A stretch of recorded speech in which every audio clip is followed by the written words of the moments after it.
Mulheres positivas! Hoje eu estou aqui na CETESB e adivinha que eu vou entrevistar? Vem comigo! Agora eu passo a palavra à senhora Patrícia Iglesias, do maior grupo de autoridades locais, seguida pelo senhor Mark Zuckerberg, CEO do Facebook. Muito mais que projetos isolados, a secretária do Meio Ambiente estabeleceu a redução da pegada ambiental como uma de suas diretrizes para os próximos 4 anos. Patrícia, muito obrigada por nos receber aqui na sua sala. Uma honra, sou uma grande admiradora sua e do seu trabalho. Eu que agradeço pela oportunidade de falar com você, Fabi, e em especial com as mulheres positivas. Você sendo uma das maiores mulheres positivas, fonte de muita inspiração para nós. E eu quero começar nossa conversa falando sobre o início da sua carreira. Como você decidiu que você queria trabalhar com o meio ambiente? A CETESB tem 53 anos, é considerada a maior agência ambiental da América Latina e você foi a primeira mulher a ser nomeada diretora-presidente. Verdade, eu sempre digo que não fui eu que escolhi o meio ambiente, foi o meio ambiente que me escolheu. Eu iniciei há 30 anos, estou completando esse ano 30 anos e na verdade há 30 anos atrás não se falava muito em meio ambiente como foco, mas o meu professor na Faculdade de Direito da USP disse que eu tinha que escolher um tema novo. Então eu fiz várias pesquisas e vi que tinha muito pouca coisa sobre esse assunto e decidi escrever sobre responsabilidade civil por danos ambientais. Foi meu primeiro trabalho, depois virou meu primeiro livro e nunca mais eu deixei de trabalhar com os temas ambientais. Aliás, eu me tornei uma apaixonada pelas questões de meio ambiente, então eu digo que foi o meio ambiente que me escolheu. Isso também tem a ver com o meu foco aqui na CETESB. Realmente foram 53 anos de companhia, uma companhia que vem de saneamento, vem de um foco de engenharia, então uma companhia sempre muito masculina e para mim foi incrível poder me tornar a primeira presidente. Isso tem a ver com o nosso governo, com essa gestão. O governador João Dória tem esse foco na questão das mulheres, acredita muito no papel das mulheres. Temos várias secretárias e realmente nas companhias do Estado é a única presidida por uma mulher também.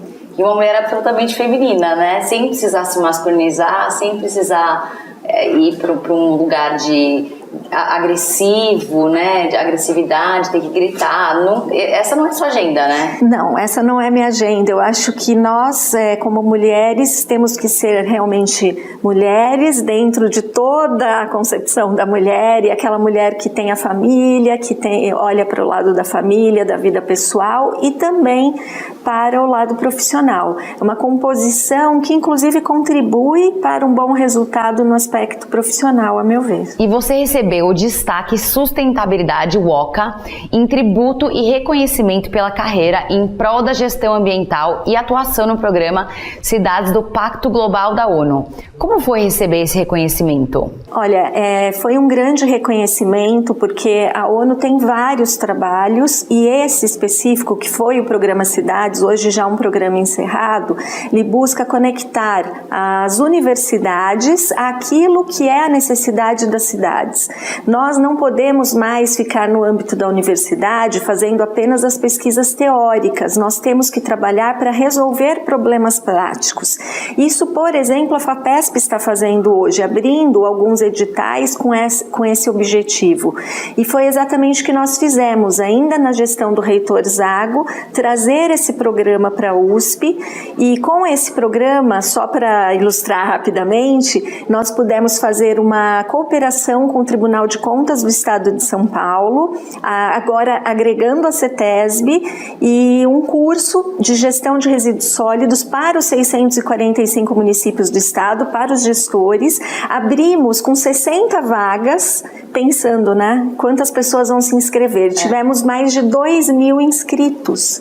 Então isso mostra que há uma necessidade de capacitação das pessoas para atuarem na temática ambiental e que a universidade, em conjunto com os órgãos públicos, em conjunto com o setor privado, tem esse papel. Por isso que eu gosto muito do que eu faço também aqui na CETESB, que é poder unir esses polos. Para os ambientalmente corretos, palavras como economia circular e logística reversa integram o vocabulário.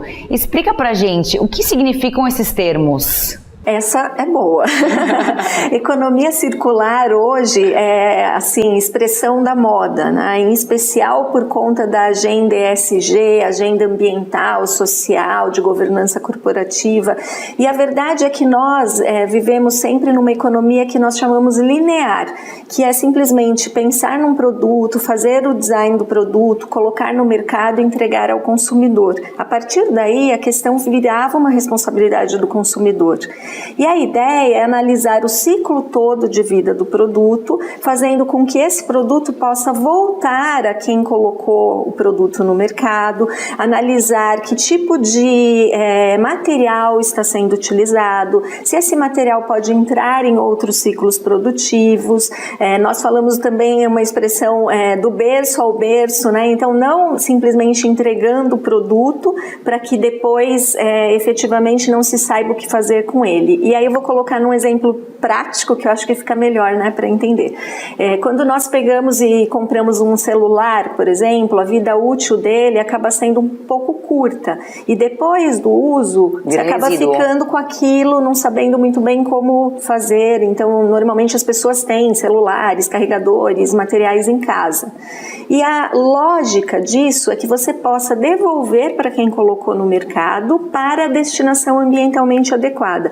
Então é onde nós conectamos a economia circular com a ideia de logística reversa, porque a logística que vem da administração, que era a logística de levar o produto para o consumidor, tem que pensar na logística de devolver para a destinação ambientalmente adequada. É isso que se faz hoje no Estado, nós temos regras para isso, termos de compromisso com as empresas, em que elas precisam dar essa destinação. No Estado de São Paulo, por exemplo, nós iniciamos essa gestão em 2019, tínhamos em torno de 2.000 empresas envolvidas na logística reversa. Hoje já passa de 4.000 empresas.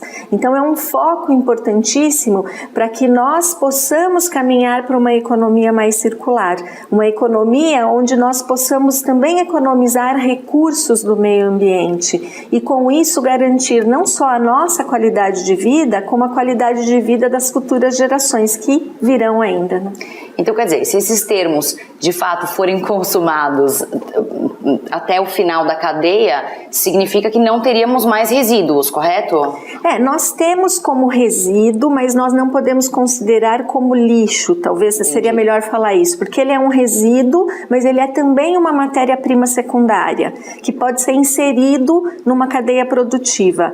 E o mais interessante é que essa pauta é boa também para o setor produtivo, porque algumas coisas que eram, na verdade, um problema daquele processo produtivo vão se tornar numa solução, num novo, vamos dizer, material, num novo produto a ser comercializado. Então eu pego o problema e transformo em solução.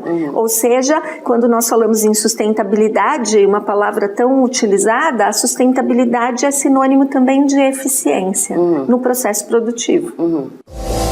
E agora eu vou falar sobre a minha operadora. O TIM Black está incrível. Com ele, você pode ter assinatura HBO Go ou YouTube Premium. Escolha suas séries, filmes e vídeos favoritos e prepare para maratonar. E ainda tem muita internet, são 25 GB para você usar como você quiser. E o que você não usar esse mês, acumula para o próximo. Facebook, Instagram, Twitter e WhatsApp são incluídos. E você ainda aproveita a assinatura do TIM Music by Deezer sem descontar da sua internet. Traga seu número para TIM Black. Vá até a loja mais próxima ou acesse tim.com.br/TIM Black e aproveite. TIM, imagine as possibilidades.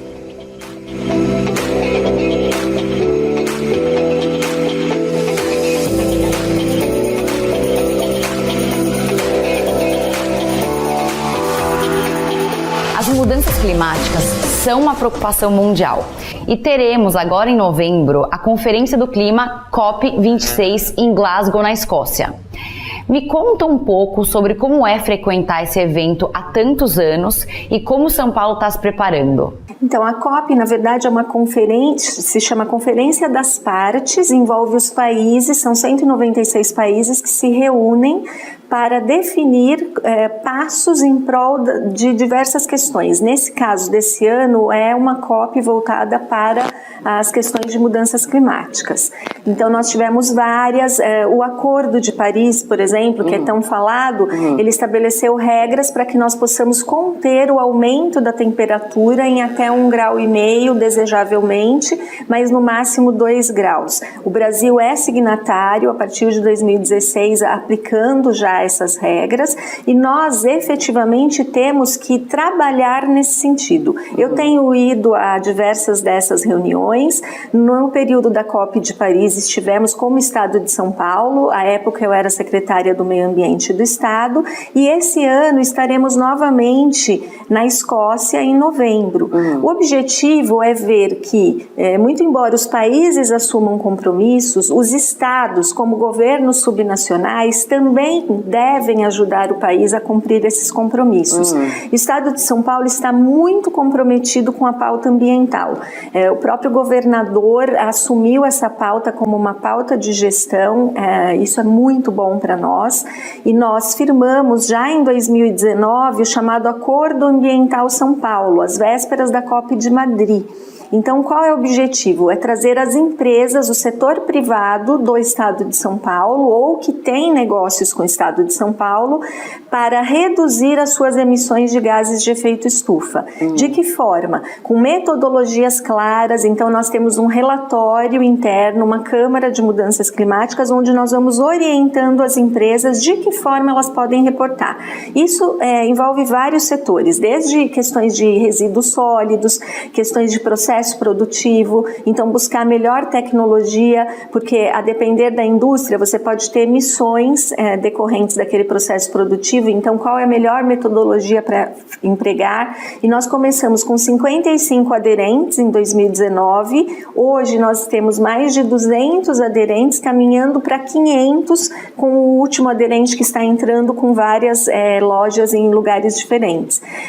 O que é importante disso? Que é um acordo voluntário, então ele segue os padrões dos acordos em nível de país, mas no nosso caso é um acordo voluntário em que as empresas se inserem e vão dar dados e estabelecer metas de reduções, ou seja, com essas reduções nós vamos trabalhar para que o Brasil possa cumprir a sua meta principal. Nós temos que evitar esse aquecimento que de fato vai acontecer se nós não reduzirmos as emissões. Então São Paulo está nessa agenda, São Paulo também aderiu ao que a gente chama de Race to Zero, que foi proposto dentro da esfera dessa COP, que é a ideia de descarbonização até o ano de 2050. Então, toda uma agenda que envolve energia, envolve como nós vamos trabalhar, né, vamos dizer, a geração de energia a partir de resíduos, o setor do etanol.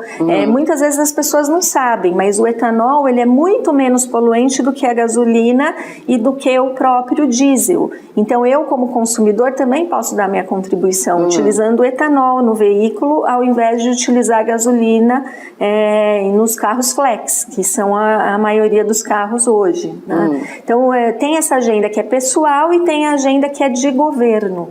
E esse trabalho é incessante no âmbito do Estado de São Paulo para que nós possamos atingir os objetivos do Brasil. E agronegócio? Me conta um pouco sobre o agro, porque a sua agenda está diretamente ligada ao agro. Sim. Você deve ser amiga da nossa gloriosa Tereza Cristina também, que esteve aqui conosco no Mulheres Positivas. Isso, nós temos uma agenda muito ligada, realmente, porque a CETESB licencia e fiscaliza, e diversas atividades do setor do agro vão estar licenciadas pela CETESB. Então, especificamente, esse setor que eu mencionei, que é o sucro energético, ele é um setor que avançou muito nos últimos anos, beneficiando a agenda do clima. Então, o Estado fez o chamado protocolo Etanol Mais Verde, para eliminar as queimadas. Vejam, nós estamos agora num período muito seco, né? Vendo os efeitos das queimadas na qualidade do ar nas cidades, como no caso de São Paulo. Veja, isso nós também coibimos, evitando as queimadas no processo produtivo da cana-de-açúcar. E nós tínhamos um prazo extenso pela lei que foi trabalhado pelo Estado, e aí o papel da CETESB junto ao agro, para que fosse reduzido antes mesmo do prazo legal. Então, lá para os anos de 2010, nós tínhamos uma permissão de queima da palha da cana de 1,5 milhão de hectares. Hoje, isso virou 7 mil hectares no estado. Então, se a gente comparar em termos de emissões, significaria mais ou menos 270 mil ônibus circulando por um ano. Então, dá para ter uma ideia de dimensão de como uma política pública pode ser construída para reduzir problemas ambientais. E é construída junto com o setor do agro. Nós estamos fazendo agora trabalhos com a suinocultura, trabalhos que envolvem a gestão de resíduos. Então, o agro, ele é cada vez mais um agro sustentável. Ele é um agro ambientalmente favorável. Por quê? Porque é importante exportar, porque há um interesse de certificações para que esse agro esteja presente nos outros países. Eu, por exemplo, na Faculdade de Direito, leciono uma disciplina que é agroambiental, direito agroambiental. Nós temos que fazer a junção desses elementos, eles não estão separados, não são opostos. E o Estado de São Paulo tem tratado isso dessa forma, como elementos conjuntos que fazem uma composição para um equilíbrio ambiental. Já que a gente está falando de equilíbrio, eu quero saber sobre o seu equilíbrio, porque além de você ser presidente da CETESB, você também dá aula. Você tem quantos livros publicados? Agora, em torno de 7 livros, porque tem alguns livros que são, na verdade, livros que você coordena com outros autores e tudo, então estou considerando os meus, né? Como é a sua rotina? Você estava me contando que hoje de manhã você teve uma aula às 7 da manhã. Como é que você consegue equilibrar a sua vida sendo presidente de um órgão dessa magnitude, né, que é o maior da América Latina, sendo professora também, tendo feito doutorado, mestrado? Me conta um pouco sobre a sua disciplina. Primeiro, eu sou uma apaixonada pela questão ambiental, como eu falei. Então, grande parte disso eu internalizo como algo que não tem muito um viés de trabalho. As minhas questões ligadas à universidade, eu posso dizer que eu trabalho dessa forma. Elas, para mim, são, no fundo, assim, um retorno que eu gostaria de dar para a sociedade, pensando no mundo que eu quero para mim, para os meus filhos, enfim, para os meus netos. Então, eu sempre dou uma dedicação muito especial para a universidade. Tanto como presidente da CETESB, como secretária do Meio Ambiente, eu nunca deixei as minhas atividades acadêmicas. Então, eu tenho as aulas, eu oriento mestrandos, doutorandos, eu tenho pós-docs.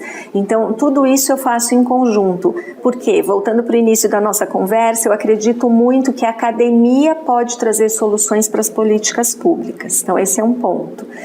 A outra questão, é lógico, você tem que ter todo um apoio familiar. Eu tenho 2 filhos, um filho de 22 anos, uma filha de 19, e a minha mãe sempre me ajudou muito, ela é uma pessoa muito especial. Minha mãe também sempre trabalhou, teve uma rotina de trabalho, e nós brincamos em casa que é uma família que as avós vão ajudando as mães. Então, eu tive esse suporte também da minha mãe quando os meus filhos eram menores, e hoje eu tenho o meu suporte dos próprios filhos, né, do meu marido. A minha filha está cursando gestão ambiental na USP também, então eu já tenho vamos dizer, esse lado positivo de ter alguém na família também atuando na mesma área. Acho que isso é legal, é muito gratificante, e eu vou equilibrando essas atividades com a minha vida pessoal, mas sempre frisando a minha paixão pelas questões ambientais. Um outro ponto que eu coloco e que eu sempre disse para os meus filhos é que você precisa escolher realmente uma profissão e lidar com algo que seja apaixonante, porque no dia em que você não estiver bem, no dia em que você estiver com dor de cabeça, você vai ter que fazer. No dia da chuva. Então, escolha algo que você realmente gosta. E é assim que eu tenho feito nesses 30 anos de trabalho. Eu trato as questões do trabalho com muita paixão. Agora eu quero um livro, um filme, uma mulher que você admira, por favor. Pois é, eu falando um pouco de livros, né, eu acho que são muitos, mas eu queria fazer uma referência muito especial a um livro do Ulrich Beck, A Sociedade de Risco, que é dos anos 80, em que ele coloca uma série de elementos, inclusive, que nos levam a ver como a sociedade de risco se coloca, que riscos presentes do outro lado do mundo rapidamente se espraiam, e foi o que aconteceu com a pandemia. Por que esse livro me marca? Porque eu sempre dei aula e falei desse assunto e de repente quando chegou a pandemia eu vi que nós não estávamos mais tratando isso de uma forma teórica, nós estávamos vivendo e tendo que tomar posturas muito rápidas em função desse quadro. Por isso esse livro é muito especial para mim. Falando de filme, eu acho que tem dois lados. Eu vou me permitir falar de duas coisas diferentes. Um, que é esse recente filme com o Anthony Hopkins, Meu Pai, porque ele toca num aspecto que é como as pessoas vão envelhecendo e as doenças que nós temos hoje do envelhecimento, Alzheimer, e como nós temos que levar em conta que muitas vezes a pessoa se esquece, a pessoa se perde, mas nós, como familiares, não podemos perder essa relação com a pessoa. Então ele me tocou muito, esse filme. E também eu não posso deixar de mencionar os documentários que foram feitos pelos Krenak, e principalmente pós-Mariana. Então a gente tem desde o primeiro documentário até o último que está no canal Futura e que coloca, né, como é essa, vamos dizer, origem indígena brasileira, essa influência indígena e como fica essa população sem o acesso à natureza, que é o seu meio ali de vida. Então os eventos de Mariana e de Brumadinho, eles afetam o meio ambiente como um todo, eles afetam todos nós como brasileiros, afetam a população do mundo, mas essas populações são mais afetadas. E por isso esses documentários eles são muito importantes para nós entendermos a importância de evitar danos ambientais e não de trabalhar no pós-dano ambiental. E por último, uma mulher. Olha, eu acho que são algumas mulheres que fazem a diferença. Eu mencionei a minha mãe, eu sei que não vale, mas ela fez a diferença na minha vida.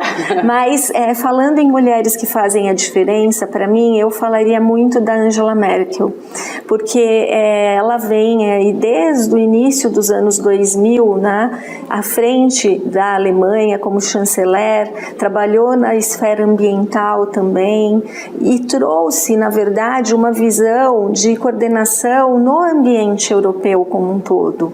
Então ela fez a diferença, né, como uma mulher com uma postura equilibrada que coordenou não só o seu país. Eu sei que atualmente esse não é o quadro, né? Provavelmente na próxima eleição já haverá uma mudança na Alemanha, mas alguém que fica desde 2000 até agora, né? Mais ou menos inícios dos anos 2000 até agora, sem dúvida marcou a história europeia.